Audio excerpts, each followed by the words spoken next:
Kami dari kelompok 2. Di sini kami akan menganalisis unsur kebahasaan dan menyajikan hasil interpretasi pandangan pengarang. Baiklah, sebelum kami menjelaskan materi tersebut, kami akan memperkenalkan diri kami satu persatu. Perkenalkan, nama saya Deva Kuncoro, nomor absen nomor 5. Perkenalkan, nama saya Papuspita, nomor absen 6. Perkenalkan, nama saya Desi Ratnasari, nomor absen nomor 4. Unsur kebahasaan dari novel Ronggeng Dukun Faruk yang akan kita bahas saat ini berkisar tentang gaya bahasa dan penggunaan majas dan citraan. Tidak semua majas bisa ditampilkan di sini. Kalian bisa mengodopsi sendiri jika memang penjelasan di bawah ini memang kurang jelas. Majas atau gaya bahasa dalam novel Ronggeng Dukun Faruk antara lain: 1. Gaya bahasa semel atau perumpamaan. Gaya bahasa perumpamaan adalah perbandingan dua hal yang pada hakikatnya berlainan dan yang sengaja kita anggap sama. Gaya bahasa tersebut antara lain: A. Suaranya melengking seperti kelana panjang. B. Pohon-pohon yang bergoyang itu tampak olehnya sebagai kelompok manusia dalam tarian aneh. Halaman 159-160. C. Serintil belai seperti pipit digitar alap-alap. Halaman 278. D. Mereka mendengus dan merekam seperti macan. Berhasil menerkam menanjang. Halaman 141. 2.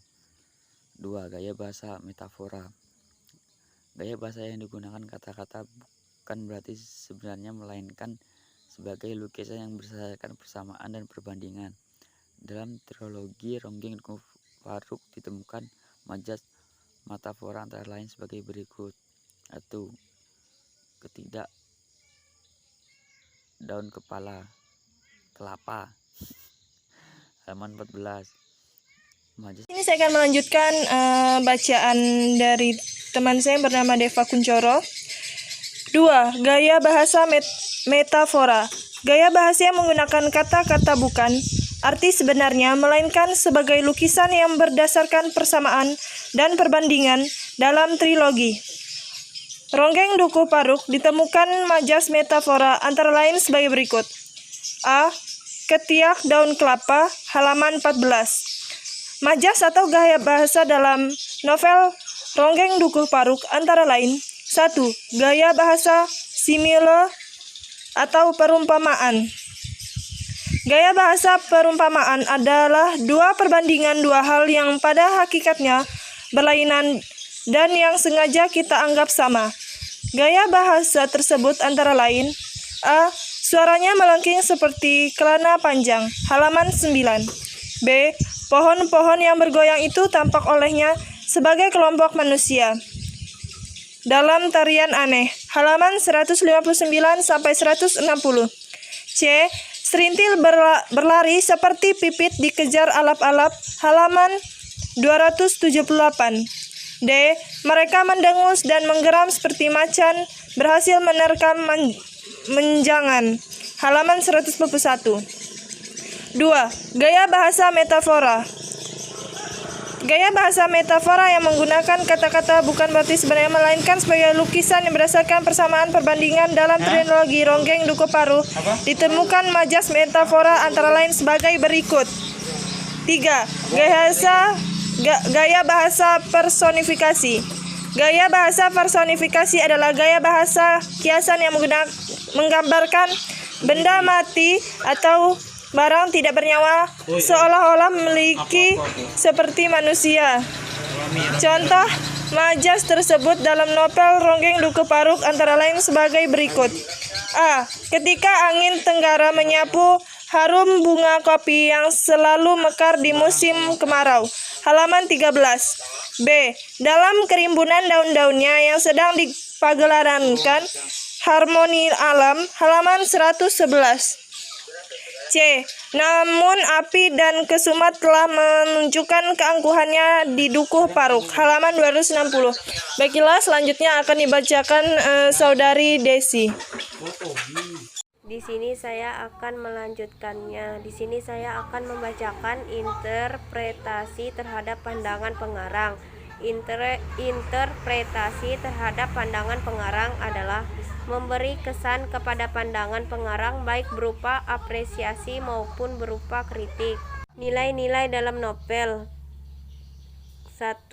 Keagamaan. Dalam novel ini, unsur keagamaan tidak terlalu diperlihatkan karena warga Dukuh Paruk lebih mempercayai adanya nenek moyang dan hal-hal animisme lainnya. 2.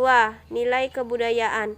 Orang-orang yang sudah berkumpul hendak melihat Srintil menari mulai gelisah. Mereka sudah begitu rindu akan suara calung. Belasan tahun lamanya mereka tidak melihat pegelaran ronggeng. Kutipan di atas menggambarkan bahwa Dukuh Paruk begitu erat dengan budaya pertunjukan ronggeng. Adanya ronggeng merupakan pemersatu masyarakat yang ada di Dukuh Paruk. Nilai budaya yang terdapat dalam novel juga sangat erat dengan adat yang ada di Dukuh Paruk. 3. Sosial. Semua pedagang di pasar memperlakukan Srintil sebagai orang istimewa. Kutipan di atas menjelaskan bahwa seorang ronggeng di Dukuh Paruk diperlakukan istimewa dibandingkan dengan orang biasa. 4. Politik. Unsur ini merupakan unsur yang paling utama terlintas dari benak pengarang, karena pengarang merasa sangat prihatin terhadap kesewenang-wenangan kekuasaan yang telah menindas orang-orang kecil yang kebanyakan dari mereka tidak menahu mengenai berbagai persoalan tentang politik, khususnya persoalan mengenai pengkhianatan yang dilakukan oleh PKI yang terjadi di akhir semester 1965. 5. Ekonomi.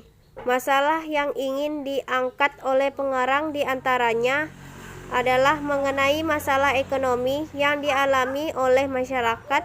Dalam hal ini adalah Dukuh Paruk. Ia sering terlihat dalam pergantian judul maupun pergantian bab, yang mana menggambarkan kemiskinan masyarakat Dukuh Paruk yang terletak di tengah-tengah pematang sawah. Nilai interpretasi terhadap pandangan pengarang. Di sini saya akan membacakan unsur ekstrinsik. 1. Nilai politik. Prihatin terhadap kesewengan kekuasaan yang menindas orang-orang kecil yang tidak mengerti apa-apa tentang politik. 2. Nilai sosial. Kesadaran setiap orang terhadap nilai-nilai kemanusiaan masih kurang di bangsa ini. Seharusnya kita sesama manusia saling menghargai satu sama lain. 3. Nilai ekonomi.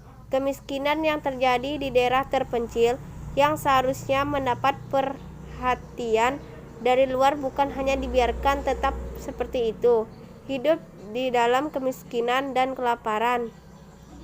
4. Nilai budaya. Tradisi yang baik seharusnya dipertahankan, namun tradisi yang buruk dan tidak sesuai ditinggalkan.